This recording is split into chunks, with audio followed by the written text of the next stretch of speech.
जय माँ इंद्राक्षी, जय अम्बे। इंद्राक्षी धाम में दर्शकों, आप सभी का हम हार्दिक स्वागत करते हैं। आज के दिन जिन जातकों का जन्म दिवस है, मैरिज एनिवर्सरी है, उन सभी को हमारी तरफ से बहुत बहुत शुभकामनाएं। हमारी जन्म पत्रिका हो या हाथ की रेखाएं हों, कुछ ऐसे योग होते हैं, यदि वो हमारी हथेली में हैं तो हमारे भाग्य में विरोध पैदा होगा, अवरोध पैदा होगा और हमारे जितने भी कार्य हैं वो बिगड़ते चले जाएंगे। हाथ की रेखाएं चाहे छोटी हों या बड़ी हों, ये अपने आप में बहुत गंभीर अर्थ रखती हैं। यदि इन रेखाओं में कुछ कमी आ जाए तो भाग्य में भी कमी आती है। जी हाँ, कर्म से भाग्य बनता है, पुरुषार्थ से भाग्य बनता है, लेकिन पूर्व जन्म में हमने क्या कर्म किए हैं, क्या पुरुषार्थ किया है, उसके आधार पर ही इस जन्म में ये रेखाएं घटती और बढ़ती हैं और ये रेखाएं हथेली में उस प्रकार की स्थिति को ले लेती हैं। अब देखो, भाग्य रेखा हथेली के मध्य से चलती है, बीच में से चलती है। अपनी स्क्रीन के ऊपर देखें, देखिए ये भाग्य रेखा दो पार्ट में बटी है। इस भाग्य रेखा में तिर्यक रेखाएं इसको काट रही हैं और कम से कम 7-8 तिर्यक रेखाएं इस लंबी भाग्य रेखा को काट रही हैं। अब ये कटती हुई भाग्य रेखा और कटती हुई के साथ साथ बीच में से देखो, ध्यान से देखो, 2-3 स्थानों पर ये टूटी भी है। एरो का निशान देख रहे हो, जहाँ तीर का निशान जा रहा है, ये टूटी है ना, ऊपर टूटी, बीच में टूटी, फिर नीचे टूटी। अब ये इस पे खड़ी रेखाएं देखिए, तिर्यक रेखाएं देखिए, ये रेखाएं इसको काट भी रही हैं। यदि इस प्रकार का योग आपकी हथेली में है तो भाग्य का रोना रुला देंगी ये रेखाएं।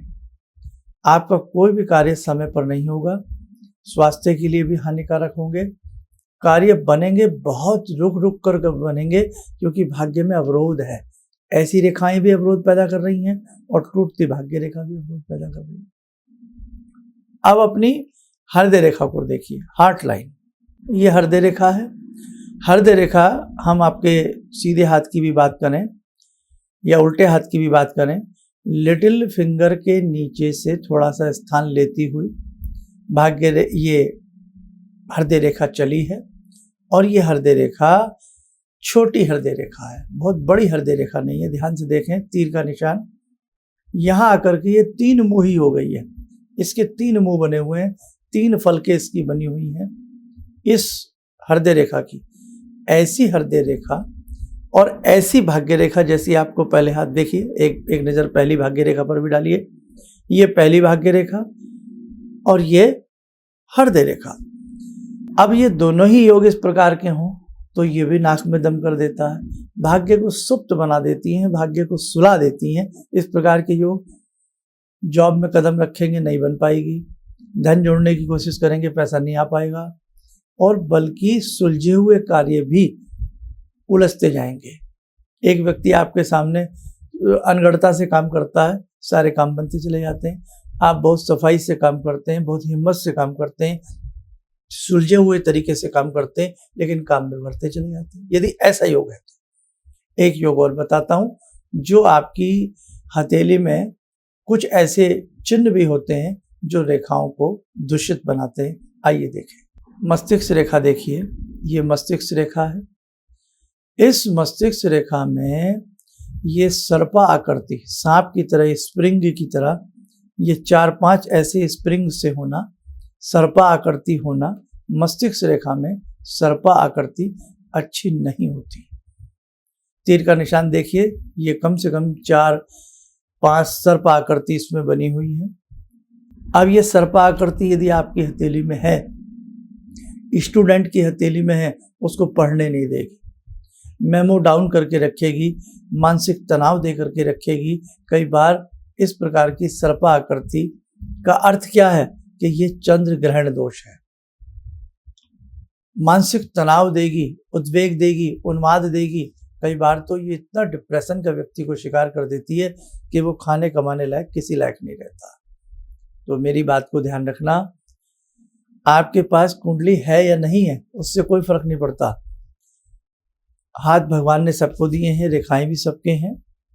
अब ये तो हर चीज के तोड़ होती है, उस तरफ मत सोचिए, लेकिन आप यदि किसी मर्मज्ञ को अपने हाथ की रेखाएं दिखाएं या अपने बच्चे की जो पढ़ क्यों नहीं पा रहा है, बिजनेस पे क्यों नहीं ढंग से बैठ पा रहा है, क्यों नहीं उसके कार्य बन रहे हैं, या ऐसा आपके साथ है, तो मैं यही कहूँगा किसी विद्वान को अपना हाथ दिखाइए ताकि वो बता सकें भाई ऐसी देखो कुछ योग मैंने दिखाए हैं, ये तो कुछ योग दिखाएं, ऐसे अनेकों योग होते हैं जो भाग्य में कांटा बनते हैं, अवरोध पैदा करते हैं, समझे आप। और बहुत लोग कह देते हैं ये तो ऐसे ही होता है, तो वैसे ही होता है। कहने वाले कुछ भी कहें, लेकिन अगर कोई विद्या बनी है तो उसमें सच्चाई जरूर होती है। लंबे समय तक, हजारों वर्ष तक कोई विद्या ऐसे ही जीवित नहीं रह सकती, और कहने वाले कुछ भी कहें, ठीक है। तो भगवान न करे किसी के भाग्य में इस प्रकार का अवरोध आए। आइए, ध्यान साधना का समय हो चला है, जुड़ते हैं आज की ध्यान साधना में बाबा शिव से। हे शिव शंकर, सभी के कष्टों को आप दूर करें। ओम आत्मा त्वं गिरिजामति सहचरा प्राणा शरीरं गृहं पूजा ते विषयोपभोग रचना निद्रा समाधिस्थिते संचारा पदयो प्रदक्षिण विदेः श्रोत्राणि सर्वागिरो यद्यात् कर्म करोमि तद्दखिलं शम्भोस्तवाराधनम् चन्द्रोद्भासितशेखरे स्मर हरे गंगाधरे शंकरे सर्पे भूषितकण्ठकर्णविवरे नेत्रोत्तवे स्वानरे दन्ते त्वकृतसुन्दरां वरदरे त्रैलोक्यसारे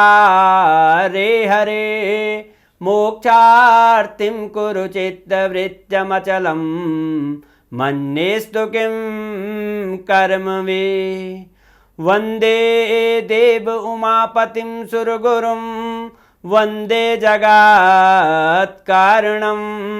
वन्दे पन्नगभूषणं मृगधरं वन्दे पशूनां पतिं वन्दे सूर्यशशाङ्कवह्निनयनां वन्दे मुकुन्दप्रियं वन्दे भक्तजनश्रयं च वरदां वन्दे शिवं शङ्करम् ओम कर्पूरगौरं करुणावतारं संसारसारं भुजगेन्द्रहारं सदा वसन्तं हृदयारविन्दे भवं भवानी सहितं नमामि भवं भवानी सहितं नमामि।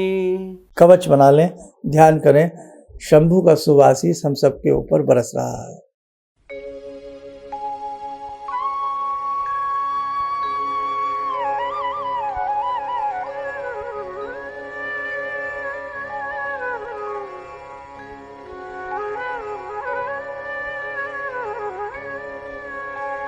ओम बोलते हुए नेत्र खोलें, सामान्य हो जाए। देखो साधकों, इस जीवन में बहुत सारी चीजें हैं, अगर उनका थोड़ा सा निराकरण आप कर लें तो आपको अच्छा लाभ मिलेगा। अब जैसे आज ये कुछ योग थे, इनका क्या निराकरण है? किसी मर्मज्ञ विद्वान ब्राह्मण से गायत्री मंत्र की दीक्षा लें और गायत्री मंत्र का एक प्रोच्चारण या 2 अनुष्ठान करें।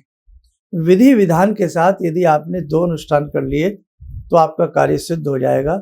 इन योगों का प्रभाव आपके जीवन पर नहीं आएगा। गायत्री मंत्र महामंत्र है, ब्रह्मास्त्र है, महाविद्या है। जन्म जन्मांतरों के कुफल को फल में बदल देती है और मैल धो डालती है। ठीक है, तो गायत्री मंत्र करना, लेकिन विधि और विधान के साथ किसी मर्मज्ञ से दीक्षा लेकर के, नहीं तो फिर किसी विद्वान को अपना हाथ दिखाएं और ऐसी समस्या का क्या निराकरण हो सकता है वो जानकारी लें। आप स्वस्थ रहें, सुखी रहें। इन्हीं शुभकामनाओं के साथ हम अपनी वाणी को विराम देते हैं। जय जय अम्बे। जिंदगी के इस प्रवाह में तमाम लोग डिप्रेशन के इस हालात से गुजर रहे हैं।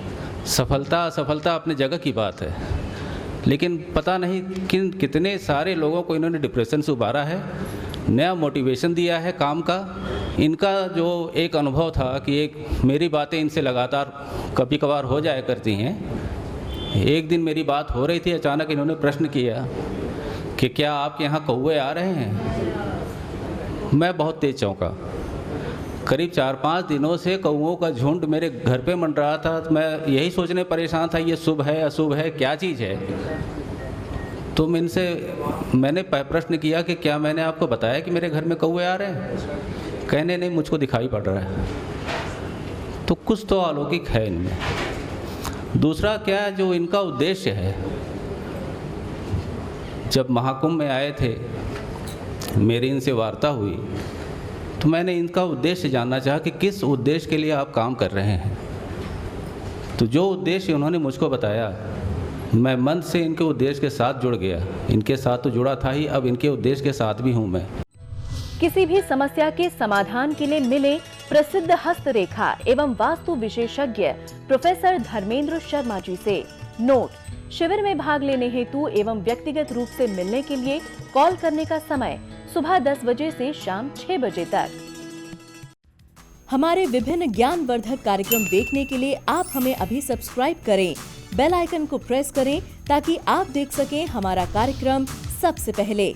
और अधिक जानकारी के लिए फेसबुक पेज को लाइक करना न भूलें।